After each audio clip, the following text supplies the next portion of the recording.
परशुराम भगवान तेरी महिमा बड़ी महान। जय परशुराम भगवान तेरी महिमा बड़ी महान। ब्राह्मण कुल संदेश का उद्देश्य ब्राह्मण समाज को एकजुट, संगठित और ऐसी कौन सी पहल करें, कौन सी युक्ति अपनाएं कि जिससे कि हम छोटे बड़े ब्राह्मणों को एकजुट करें, संगठित करें। आइए इसी मुहिम कड़ी में ब्राह्मण कुल संदेश की टीम पहुंची हुई है सागरपुर के क्षेत्र में।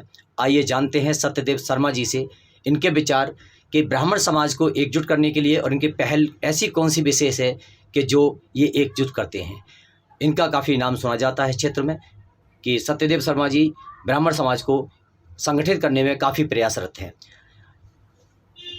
सत्यदेव शर्मा जी, आपका स्वागत है ब्राह्मण को संदेश में। विप्र बंधुओं को बताइए, दर्शकों को बताइए कि आप ब्राह्मण समाज को एकजुट करने में कौन सी युक्ति और कौन सा प्रयास कर रहे हैं। Thank you sir. पहले ब्राह्मण भाइयों को सभी को नमस्कार। ब्राह्मण भाइयों से निवेदन है कि संगठन इकट्ठे हों और जो भी निर्बल लोग हैं उनको कोशिश करें इकट्ठे करने की। उसके बाद जो भी आपसे हेल्प हो सके उसको हेल्प करनी चाहिए, एक दूसरे की मदद करो। ये है मेरा संदेश ब्राह्मण कुल के लोगों के लिए। अंतर ये आता है कि अब हम जाते हैं कहीं पर, नहीं पता होता है कि हमारे मोहल्ले में, हमारे आसपास में ब्राह्मण कितने हैं या कैसे खोज करें, या सामने वाले हैं तो उनसे क्या पहल करें जिस तरह से वो हमारे नज़दीक आएँ या हम उनके नज़दीक जाएं।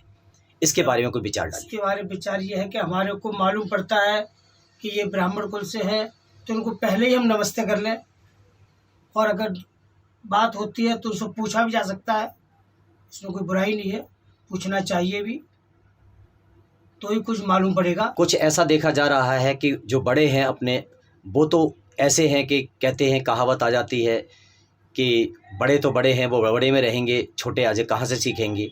जब बड़े अपने समय नहीं देंगे किसी संगठन बनने में तो बच्चों को सीख कहाँ से मिलेगी।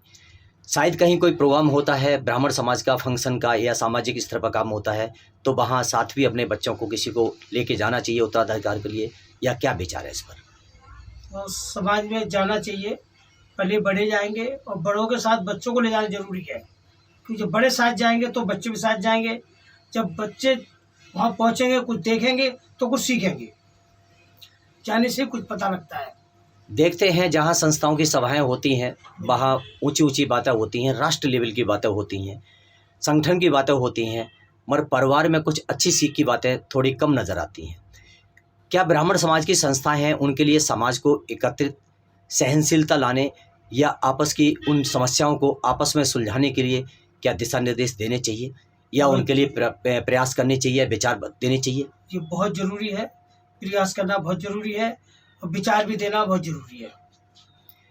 आज परिवारों में देखा जा रहा है कि जो रिश्तों के लिए जाते हैं, बच्चों को जाते हैं, शादी होने की देर नहीं होती, हाथों की मेहंदी भी नहीं सूख पाती कि वो आपस में कलेशबाजी या अन्य चीज़ होती है और कोर्ट कचहरी केस पहुंचते हैं। क्या ये ब्राह्मण समाज के लिए शोभनीय है? शोभनीय नहीं है, लेकिन गलतियां करते हैं हम भाई लोग, जो एक दूसरे से संगठित होकर के भी साथ नहीं देते, एक दूसरे को नहीं पूछते हैं, इसीलिए ऐसा होता है। अगर इकट्ठे होंगे तो शायद ऐसा ना हो।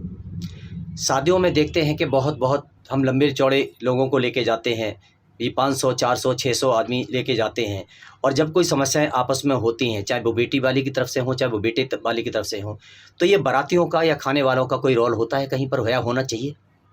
होना चाहिए, लेकिन होता तो नहीं है। लेकिन हम जो 200-400 आदमी ले जाते हैं ये उचित भी नहीं है। वही आदमी नॉर्मल होनी चाहिए जो हमारे किसी वक्त की मुसीबत में सब लोग साथ दें। मान लीजिए सहपाठी इसलिए लेके जाते हैं लोगों के लिए, दिखावे के लिए नहीं कि वहाँ जाएं, मान सम्मान दिखाएं, एकता को लेके आएँ, और उस बच्ची को भरोसा होता है कि हाँ इतने आदमी आए हैं तो इसका मतलब ये परिवार अच्छा है। तो आखिर अच्छा परिवार का संदेश जाने के बाद में वो नेगेटिव कैसे हो जाता है? वो नेगेटिव वो इसीलिए होता है कि हम लोग एक दूसरे को पहचान नहीं पाते हैं और संगठित नहीं है। अगर हम संगठित होंगे तो कुछ लोग क्या करते हैं, जल्दबाजी करते हैं, रिश्ता किया जल्दी, 1 हफ्ते में 10 दिन में फैसला ले लिया, उसको कर दिया। उस लड़का हो या लड़की हो उसको पहले जानो, परखो, देखो, दोनों के विचारों को देखो, अपना तालमेल देखो, कम से कम बराबर लेवल में होना चाहिए। सामायिकता आज हमारे परिवारों में ख़त्म होती जा रही है। जहाँ तक है बच्चों में समायिकता तो काफ़ी कुछ देखी जाती है, मगर बड़ों में समायिकता ख़त्म हो रही है। जो कुछ ज़्यादा देखा जा रहा है वो बड़ों की वजह से जो बेघन पड़ता देखा जा रहा है। आखिर अपने ईगो को ये कब समझेंगे? बड़ों का तो ये है कि पीछे बैक से आए हुए हैं, उतनी उनको समझ नहीं है, उतने पढ़े लिखे लोग नहीं हैं। अब आजकल के बच्चे थोड़ा सा यंग, वो समझाने की कोशिश करते हैं, बड़े मानते नहीं है, लेकिन उनको मानना चाहिए।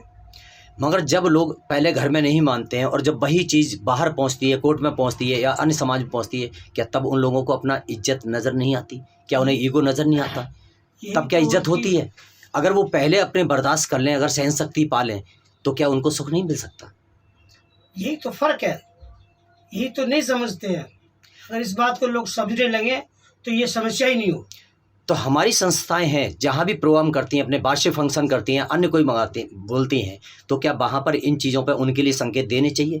या जो संस्थाएं आती हैं पदाधिकारी को बुलाती हैं, आम जन को भी तो बुलाना चाहिए उनके लिए। बिल्कुल। तो उनको क्यों नहीं बुलाती संस्थाएं? अब बुलाएंगे, अब आहिस्ते आहिस्ते शुरुआत हो गई है। अब आप जैसे भाई जुड़े हुए हैं संस्था से, कभी कोई ऐसी बात होगी, अगर हमारी नॉलेज में आएगा तो हम भी आगे विचार रखेंगे। ये थे सत्यदेव शर्मा जी सागरपुर से, दिल्ली से। एक अंश हुई, कई बातों पर पहल पर बातचीत हुई है और बड़े बेबाकी के साथ इन्होंने विचार दिए हैं और ये चाहते हैं कि समाज में समायिकता आए, संपन्नता बढ़े और सभी एकजुट हों, जिससे समाज भी एकजुट रहेगा, राष्ट्र भी एकजुट रहेगा और परिवार भी सुखी संपन्न रहेगा।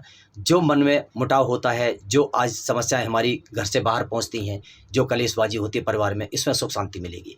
इन्हीं विचारों के साथ में बहुत बहुत धन्यवाद आपका।